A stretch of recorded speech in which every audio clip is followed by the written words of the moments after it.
کہ جب قبر کو دیکھتے زاروں کی دار رونے لگ جاتے.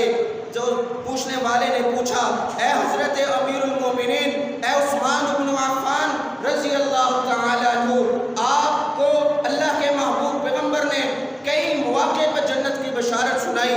آپ کو اللہ کے محبوب پیغمبر نے فرمایا عثمان آپ کے لیے اللہ نے جنت کو واجب کر دیا.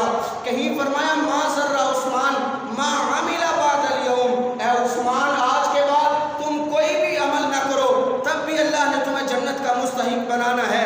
پھر کیا وجہ ہے جب آپ اس قبر کو دیکھتے ہیں اتنا زار و گدار کیوں ہوتے ہیں؟ حضرت عثمان رضی اللہ تعالیٰ عنہ فرماتے ہیں اے میرے شگید، اللہ کے محبوب پیغمبر سے میں نے یہ حدیث سن رکھی ہے.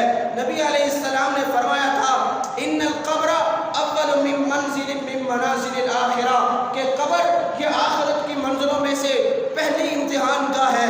جو اس میں کامیاب ہو گیا وہ اللہ کی دیگر منزلوں کے اندر بھی کامیابی حاصل کر لے گا، اور جو